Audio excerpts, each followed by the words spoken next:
Bom dia, meu nome é Luiz Catarino. Vamos dar sequência aqui às nossas aulas da Delta, a parte 4 aqui da nossa mensagem da tela. Mas antes, se inscrevam no canal, toquem os sininhos, toquem o like se gostaram do vídeo, os sininhos de notificações. O nosso objetivo é familiarizar vocês com a ferramenta da Delta. E o mais interessante também, divulguem isso aos seus amigos e colegas de trabalho, dos cursos profissionalizantes, técnico e tecnólogo, que desejam aprender um pouco de programação de CLP. E o que a gente vai ver hoje, né? Eu queria mostrar para vocês, eu fiz aqui as faixas, né? Do nosso software, né? Então, o que eu quero mostrar para vocês é uma coisinha que eu tive que fazer a mais. Eu testei ele aqui, e aí o que eu tive que fazer? Na primeira vez, no primeiro scan que o CLP dá, no primeiro scan, o que acontece? Ele não tem nenhum botão apertado, nem o M1, nem o M3, que seria esses daqui, ó. Ele não tem nenhum botão apertado, nem o M1, nem o M0, desculpa, e nem o M2, né? Que é tanto o avança, o recua, o avança eixo e o recua. Então ele tem que aparecer alguma coisa aqui antes disso, né? Imagine que a sua máquina, no primeiro instante, você ligou a máquina. E a máquina está com alguns sensores fora de posição. Então o que você precisa fazer? Isso tem que aparecer na sua tela. Se o eixo não está nem avançado nem recuado, ele precisa falar, ó, eixo X fora de posição. E aí tem que criar essa imagem na sua tela. E aí você manda a sua máquina para a posição que você quer. No nosso caso aqui. Ou envia ela para a posição de avançado ou de recuado. Então o que a gente precisa fazer? Vou mostrar para vocês aqui, ó, para que o nosso software funcione. Então eu criei aqui, eu entrei dentro da IHM na memória D200, dessa daqui, né? Lembra que como é que faz essa faixa, né? Elementos, display, general display. É essa faixa aqui, ó, general display, tá vendo aqui? Eu acrescentei mais uma faixa, eu acrescentei a faixa 3, a faixa 2. Nós temos a faixa 0, a faixa 1 e a faixa 2. A faixa 2 não tem nada, então eu vou colocar assim, ó, eixo X fora de posição. Por quê? Por que eu faço isso, né, pessoal? Porque assim, quando você ligar a máquina no seu primeiro ciclo, ou não, quando você está com a máquina desligada e você liga, a gente colocou a mensagem aqui, caso o M100 ou o M101 esteja ligado. Mas como não vai ter nenhum botão apertado, nem o M0 e nem o M2, então não pode aparecer máquina, não pode aparecer na sua tela aqui máquina avançada, nem máquina recuada. Tem que aparecer o quê, ó? Nessa memória D200 aqui, ó, ela tem que aparecer isso aqui, ó. Eixo X fora de posição. Aí quando eu apertar aqui, ela vai mandar o eixo para a posição o quê, né? Então ela vai mandar o eixo aqui, ó, para a posição avançado. Se eu apertar o vermelhinho, ele vai me mandar a mensagem de quê? De recuado. Então é isso que tem que acontecer, tá? Então isso tem que acontecer na nossa máquina. Isso é para a primeira faixa. As outras faixas é somente uma cópia da primeira faixa. E o intertravamento também é a mesma coisa. Então vamos lá voltar. Então o que eu tive que fazer? No intertravamento aqui, no final, eu tive que colocar assim, ó. Se o M100 não estiver acionado, nem o M101, movimenta o valor 3 dentro da memória D200. Por que D200? Aqui, ó, D200, porque é a memória que a gente está usando aqui no nosso, ó, D200, né? No valor 3. O valor 3 não, o valor 2. Né? Então, a gente tem que colocar lá o valor 2. Então, vamos colocar aqui, ó, o valor 2. O valor 2 dentro da nossa IHM, porque a gente movimentou aqui o valor 0, o valor 1, né? Movimentamos, e o valor 3, e o valor 2. Então, lembrando, né? O move, o que é? Você pegar um dado, pegar um valor, né? No caso aqui, de 0 a 65.536, e jogar para dentro da memória D200. Mas lembre, nunca pode ter dois valores ao mesmo tempo sendo mandados ou enviados para essa memória, porque senão dá conflito. Então a gente vai emendar. No primeiro scan do ciclo, ela vai mandar o quê? Ela vai mandar para mim esse valor 2, que vai ser o quê, né? Na nossa maquininha aqui, o valor 2 vai ser esse daqui, ó. O valor 2 será eixo fora de posição, tá bom?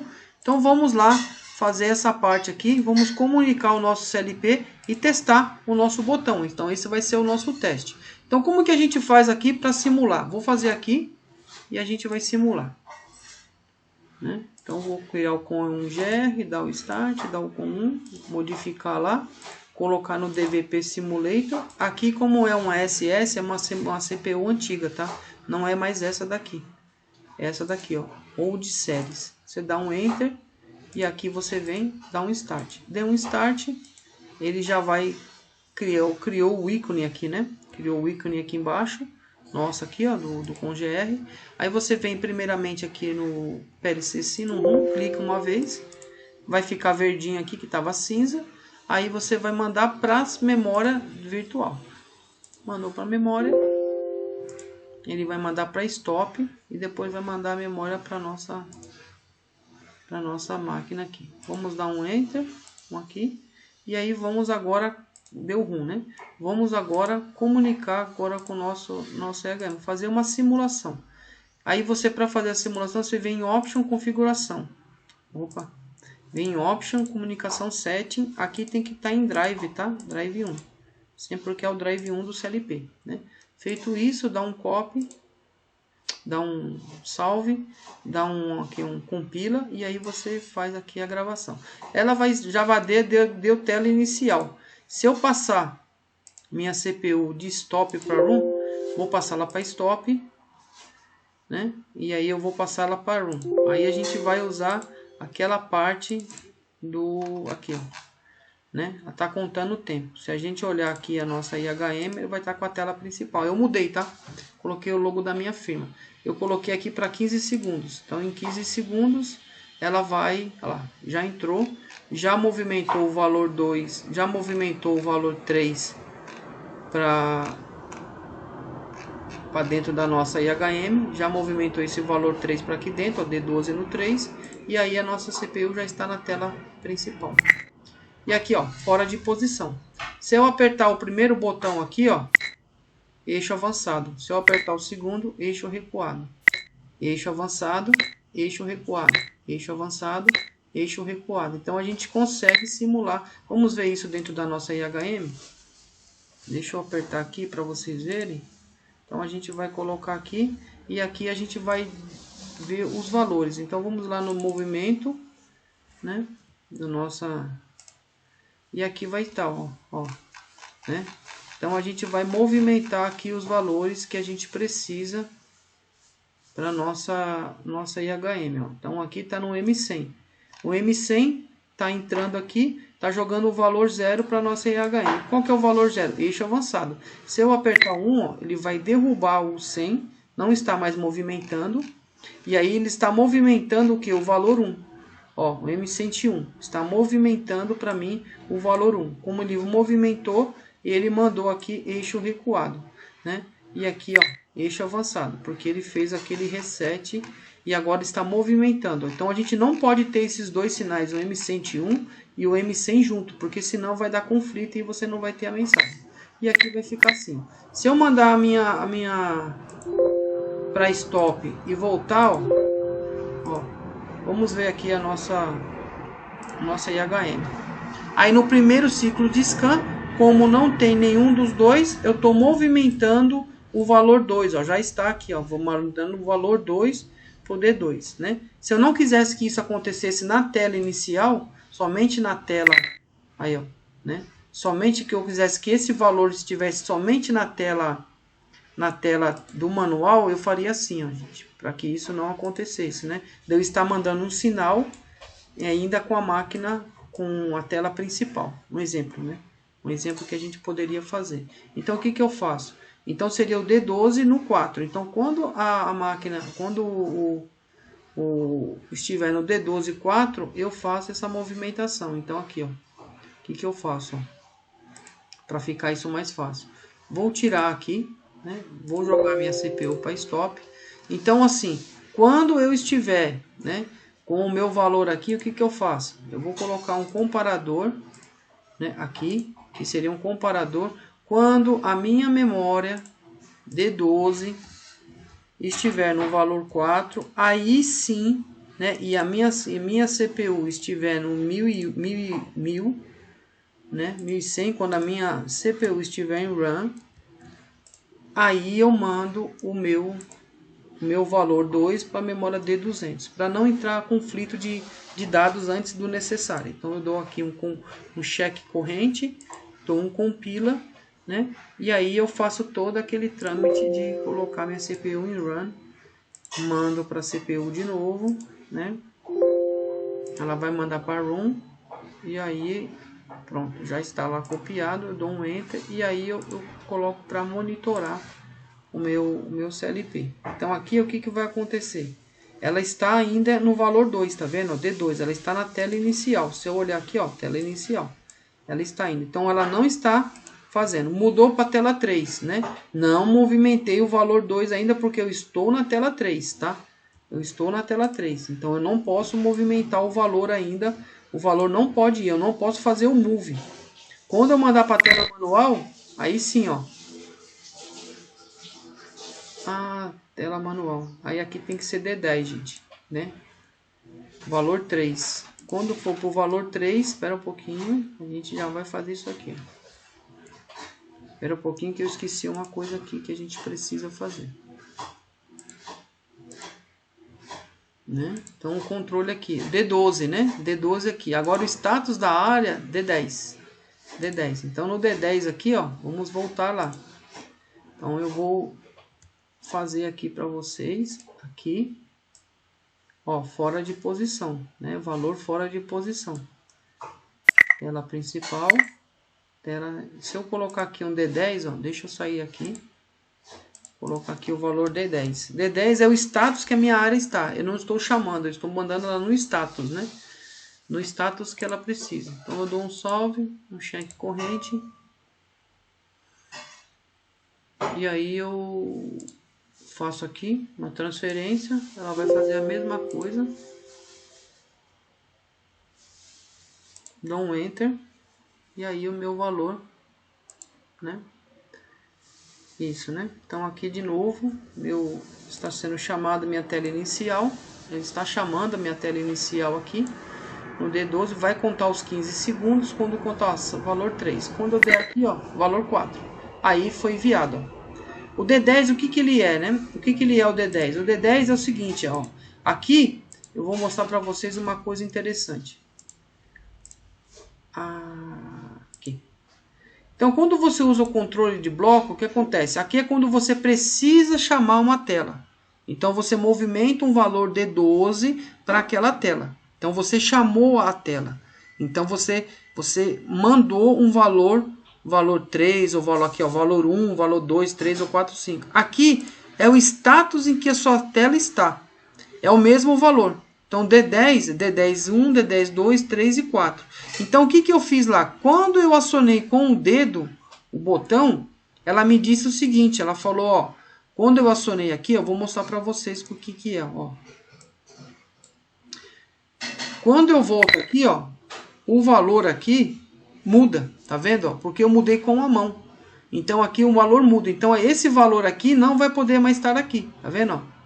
O valor D3 não vai poder estar aqui. Então o que que eu faço aqui? Ó, manual, aí ó, tá fora de posição, porque tá no 4. Quando eu apertar o botão, aí ó, aí cancela e eu não uso mais esse move aqui. Então quando eu mudo aqui, ó, o meu status muda. Tá vendo o 3, ó? O 3 e o 4 mudou. Mudou, essa aqui não é mais uma verdade. Não é mais uma verdade, né? Aí eu mudo para a tela 2, ó, né? E aqui fica. Então, para a aula de hoje, o que que a gente quis fazer, né? Eu quis simular isso para vocês. Então, eu tenho aqui, ó, valor 1, valor 2. Então, eu tenho como usar esse movimento de mensagem aqui. Então, o que que a gente fez hoje? Aprendemos nessas quatro aulas, a movimentar, a criar um General Message Display, a nomear ele aqui, né? Nomeamos ele aqui, então a gente, quantas quantidades a gente quiser, a gente só acrescentando aqui, depois a gente tem que colocar os valores. Isso foi o segundo ponto que fizemos. Aprendemos a ver quais são as posições das telas aqui. Então, quando você quer uma coisa, as posições da tela dentro aqui do config aqui, ó, dentro do control bloco, a gente chama a tela no valor D12 e o status da tela vai estar onde? No D10. Então o status da tela é quando eu posso movimentar tanto ele pelo CLP como pela mão, quando eu mudo aquele pela mão. Então aí eu consigo ver em que status a tela está. Então ela vai estar D10.01, D10.2, D10 valor 3, valor 4, 5 e 6. E quando eu quero chamar uma tela, eu chamo ele pela essa função aqui, essa função que eu coloquei D12. Então quando eu contra o bloco, ou chamar a tela, eu uso D12. Ver o status em que a tela está é no D10. Tá bom? Então essa é a diferença de você chamar uma tela por aquilo que você quer, né? Então, hoje a gente aprendeu a enviar mensagens para IHM. E agora esse programa a gente pode replicar eles. Eu vou fazer uma aula 5 replicando essa matéria para os outros eixos. E aí quando a gente apertar aqui, ó, não está acontecendo nada porque não tem programa no CLP, só tem aqui, né? Tá vendo? Então eu consigo aqui fazer as mensagens aqui, né? Quando eu jogo a minha CPU para stop e volto ela para room, ela vai fazer o que, né? A gente vai, aqui ó, já está em room, ela vai chamar a tela principal. Na primeira tela ela não vai estar, porque na verdade esse valor 2 aqui, tá vendo? Ó? Eu estou no status D10, no valor 2, tela 2, tá certo. Agora ela foi para a tela 3, que eu chamo a tela principal no meu IHM aqui, nesse bloquinho. E se eu quero agora carregar esse valor 2 dentro da D200, ó, porque o D200 está no valor 0. Né? Vou chamar na tela manual. Chamei na tela manual, ela mudou aqui o valor 4,4, é uma comparação. Não estou nem com o botão de avança do eixo X, nem com o recua. Então eu quero que coloque fora de posição. Eixo X fora de posição. Beleza, tá isso daí. Quando eu apertar aqui, então depois que eu apertei o botão uma vez, não volta mais para fora de posição, porque ele está me dizendo que a máquina ou o eixo X está avançado ou está recuado. Quando eu aperto o recua, ele está escrito recuado. Quando eu aperto o avança, ele mostra o avançado. Entendeu? Então esse que eu queria deixar com vocês, essa parte aí. A partir do momento que eu cliquei, é o que a gente viu. Então aqui foi feito o exercício de como movimentar valores dentro de um display de mensagens através de uma memória D. E aí a gente consegue fazer isso, né? Então essa aplicação pode ser para muitas coisas. Você pode usar isso para vários movimentos, né? Imagina que você está num automático e você quer que os vários movimentos que a sua máquina tem apareçam no display, na tela, junto da tela automática. Você consegue fazer isso, né? Logicamente existe uma velocidade do CLP, a gente não pode ultrapassar. Quanto mais o programa for grande, a resposta vai ser um tempo maior. E pode ser que algum movimento escape. Mas se for uma máquina simples, com uma varredura boa e rápida, você vai conseguir ver todos os movimentos que você quer numa máquina. Essa é uma das aplicações. Mas pode ser aplicação de vários outros pontos, né? Então, quando você quer que alguma coisa que o operador fez de errado, e você quer que uma mensagem apareça na tela, fala assim, né? Necessário recuar eixo tal, necessário, pressostato está jampeado, né? Imagina que alguém pegue uma bomba hidráulica e ele jampeia o pressostato. O pressostato está sempre em 1. E aí a bomba nem ligou e já está dando pressão no tanque. Então você pode gerar essa mensagem dizendo, ó, pressostato está jampeado. Ou o pressostato está danificado, alguma coisa assim. Você cria essa mensagem porque não pode ser feito, né? Ou várias outras coisas, né? O motor não ligou, o motor não girou, o sensor não atuou, né? Então a gente pode criar essas pequenas mensagens. Não é alarme, tá? São mensagens de alerta, mas não é alarme. Alarme a gente tem uma outra ferramenta que a gente usa para criar esses alarmes numa tela de alarmes, tá bom? Então, espero que tenham aprendido bastante. Qualquer dúvida, podem conversar comigo, mandar as mensagens no comentário. Divulguem isso aos seus amigos. Também não deixem de dar o like no final desse vídeo agora, né? E também não esqueçam de se inscrever e acionar o sininho de notificações. E sempre lembrando, amigos, irmãos e amigos, pratiquem. A prática faz o mestre. Então pratique isso, bole coisas, né? E veja simulações, né? Você, na verdade, quando você faz um programa de uma máquina, você tem que saber o passo a passo do que a máquina faz.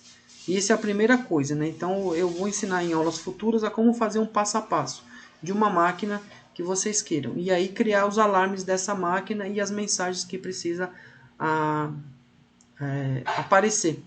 À primeira vista parece uma coisa muito difícil, mas depois que você pega o meado da coisa, não é tão difícil. Você começa a pensar, você tem que ter pensamentos de programador, pensamentos de como a coisa funciona. Lembre-se sempre, a máquina é cega, ela não tem visão.